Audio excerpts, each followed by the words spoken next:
Okay folks, so in this video we've got our bowl built, but it's not pretty looking, and we're going to smooth it out. At this moment I'm verifying the thickness of the walls, that they're Crayola marker thick or slightly thinner. Slightly thinner is okay too. Pencil thin is a little too thin though, okay? There's still some imperfections with the bowl. It's, not completely level. There's fingerprints everywhere. There's some dents. And so I'm addressing that right now, but in the next few minutes, I'm going to focus on smoothing the inside. Don't worry about smoothing the bottom of the pot because we're going to add feet there. We're going to later elevate that part of the bowl with some feet, like giving our bowl some high heels.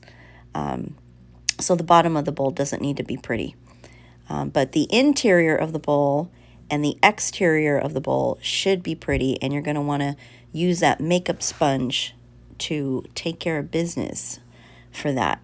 Notice I got the sponge, excuse me, I got the sponge fairly wet, and then I squeezed out most of the water. You always want to work with a damp sponge.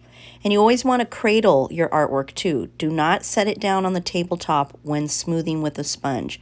You want to hold your bowl up in the air and brace it with your free hand. If you work on the tabletop, you're going to put too much aggression on that bowl. So lift it up. And when you're using the makeup sponge, decide if you want to use the skinny end of that wedge-shaped makeup sponge or the fat end. Isolate imperfections.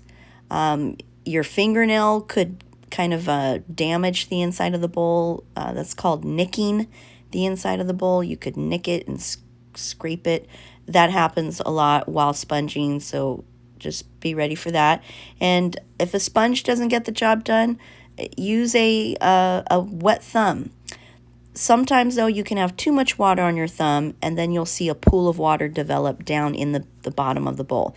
If the bottom of your bowl is very shiny and reflective, that means you probably have too much water living in the bowl. So kind of soak up the moisture with your sponge. You don't want water living in the bottom of your bowl because that will weaken the base. And like I said earlier, we need that base strong because we're going to add feet to it later.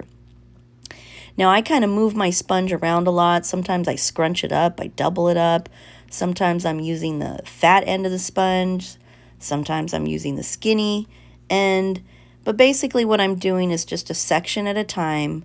I'm just smoothing everything of the interior of the bowl bit by bit, okay?